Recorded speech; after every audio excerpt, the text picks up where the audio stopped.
Well everyone, it's been a while, and I've decided that there's no better time than now to do another battle of the star powers. So in this episode, you're going to see another set of 10 matches where players face off in a beautiful 3v3 all as the same brawler. The only thing that will separate the teams is the star power that they use. And we'll already see pushing towards the end of the first round, the blue Gales were able to pick off the reds one by one and defeat them. Pushing into the second round, I decide poorly by taking on a 1v1 fight and I lose. And it leaves it up to Colette and Supreme Leader to win the round. Colette's able to take down Frank, bring it back to a 2v2 and bring Alex to pretty low health. Then Supreme Leader gets taken down and it's all up to Colette. Unfortunately, he starts to get cornered and has no safe escape route. And he takes cover behind the wall with nothing else safer to do before he finally goes around and gets taken out by the other team. We'll move on into round 3. You'll notice that shortly into the round, user Nanny rushes the team from the bottom side before regrouping with the red team, and then suddenly everyone gets their super and everyone spams their super. My team was able to take full advantage of the stun from our star power and in a pretty cool offensive form, and the blistery blow star power will take the win for Gale. Next up is Dynamike, and for this round and all following rounds, I made a change of roles. From now on, teams will be battling off in this smaller, more confined map and with the top dog notifier active. Ideally, I want the teams to stick together a bit more and have more of an every shot counts type of role. So you'll see that the Dynamikes are playing a bit more cautious this round, and then Supreme Leader gets taken out and I'm placed in a 1v1 situation versus user Nanny. And you'll see us exchange a few attacks before all of a sudden I get one-shotted by a super due to the demolition star power, and we'll progress into the second round where my team will start to take advantage of the Dyna Jump star power where they're able to rush in and bounce backwards after throwing a few offensive attacks. So a few more rounds of Dynamite will be exchanged between the two before Alex gets taken down by Supreme Leader and Colette finishes off Frank, winning round 2 for the blue team. And we'll go into round 3 with hardly any walls left, even though it doesn't matter too much, but the Dynamikes will continue to exchange attacks while the blue team bounces around with a Dyna Jump super, and then we'll start to see our first set of takedowns occur, losing one mic from each team, before the Dynamikes yet again continue to exchange plenty of attacks. Then there seems to be a forced break in the action, and Colette will take down Frank, and now it's down to a 2v1. I get blown up, and then it's Colette versus Alex. And Colette will take the winning shot, securing a victory for the Dyna Jump star power. And now everyone gets to see my underwhelming stats. Anyways, our next round will be Surge, and given that there's the supercharge modifier, it only takes 2 attacks to fully charge a super, so you'll already see a few Surges beginning to jump around the map. And then it's brought down to a 1v1 situation, which I handled terribly, and I end up losing to Frank.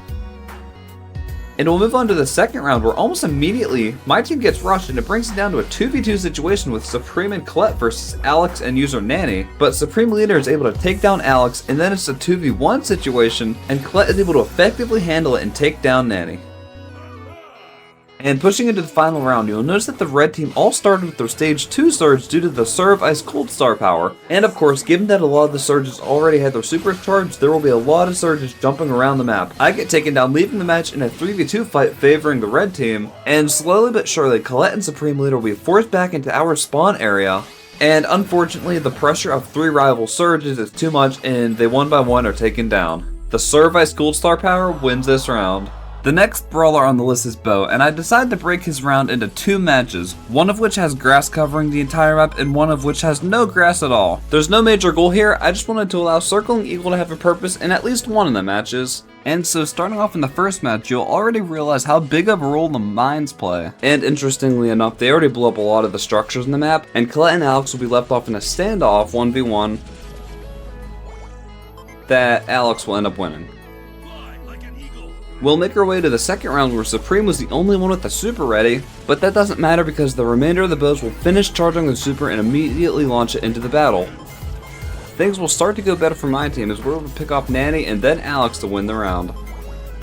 This round has a lot of hot dogs laying around, and also given that the map is fully open, there's not really any safe spots, so the bows are pretty much just playing their full range. And then in this battle, the bows are one by one picked off,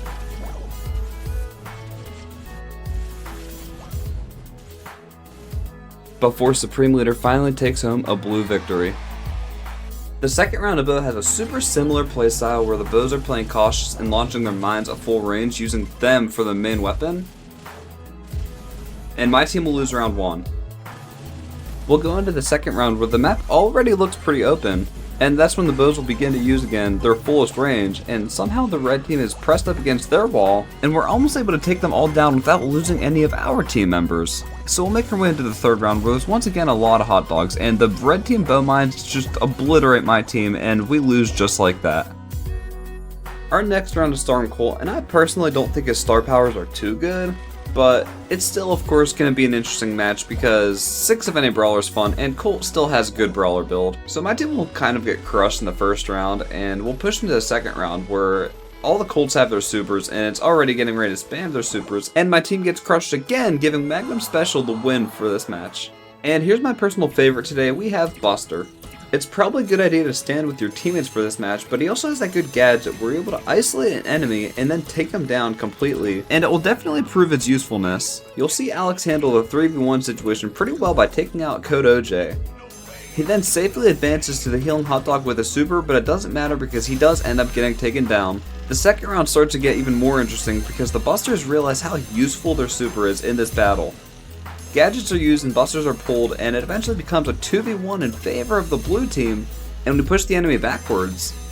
And we hold on a long standoff with Alex, and we keep him cornered near a spawn before we finally push forward and take him down. And that's a win for Blockbuster. Our next brawler is Crow, and a few players actually manage to get their supers pretty fast, which really spikes the chaos in this match. It's brought down to a 2v2 at this point, and then I'm left alone when Crow Kid gets taken out, and I decide that the best cure to my loneliness is hot dogs, and I manage to fully fill my health and take out Snowy, and then it's down to a 1v1 situation with me versus Alex, and I end up keeping him stuck in his corner and winning the round. We start the second round of me taking the daring move of immediately jumping into the other team with my super. Crow Kid follows, and then all of a sudden all the crows are spamming their supers, and somehow, someway, the blue team wins this match. Our next brawler is RT, and this is definitely a match where the players have to be careful because if you're exposed for too long, you will be taken down fast due to RT's high damage attack and of course his deadly mark. And you'll see that the red team is already advancing on me, and Code OJ didn't even have ammo. He had nothing he could have done to save himself there. It's also important to notice that when RT activates his super, if he can land both attacks on a unit, he'll most of the time one-shot the enemies, and now we're already left to me in a 1v2 situation again, and I get crushed by the enemy RTs because the second form just seems to be so much better. Recording star power wins. This match is definitely one of the weirder ones, and that of course is Willow. You'll see the collective urge to not step too close into combat because she has a really weird range, and then after one quick aggression, each team loses one Willow, and then my team rushes the enemy team, and we actually land a few shots on them. You'll actually see Squiggly gets taken over, but it doesn't matter because both enemy Willows are defeated. You'll then see the second round begin to start the same way where Willows keep their distance but throw a bunch of attacks. Snowy steps a little bit too close and gets eliminated. A few more moments go by and we take down Alex, and then a few more moments go by and we take down the last Willow and win the match. And Love is Blind will take the win for this one. And our final brawler, which is definitely a fan favorite, we have Janet. And considering the fact that hot dogs are on and regeneration is off, her speaker gadget actually plays a huge role in whittling down the enemy Janet's HP. And then before we know it, my team gets pressed by enemy Janets, and then 2 of us get blown up by 1 Janet bomb, and then Squiggly gets finished off by the other 2 Janets. Round 2 will start with a lot of hot dogs on the ground and speaker gadgets being placed yet again, and then it gets a little funny when all the Janets start flying around because you have to remember the supercharge modifier is on. We'll then be left in a 2v1 favoring my side, and of course after a bit of weird fighting, my team will win that round. And the third round will be a continuation of the traditional drop a speaker and fly around combat, which I of course failed to handle properly, but one of the enemy Janets was taken down as well, and you'll continue to see players using the very long super around the map. Then Squiggly rushes in and he gets taken out, and it's left to just Crow Kid to win the match. And now my team is left in a pretty unfortunate situation because Crow Kid's best option would be to isolate one of the enemies, but since that's not happening, he ends up getting a super and flies around the map. This is where the hot dog modifier comes in best because every bomb he lands on an enemy, they're not able to naturally regenerate that health. So Crow Kid's able to take down one of the Janets, do thumbs down pin, and then after he lands a super, he's able to take the other one down, and her stage view gadget wins. So there we have it. All 10 brawlers have faced off in a battle for their star powers, and here is the leaderboard for the winning star power of each match. For Bo, I'll let you decide which one you want to be the winner. Anyways, that is all I have for today. Thank you very much for sticking to the end, and I will see you next time.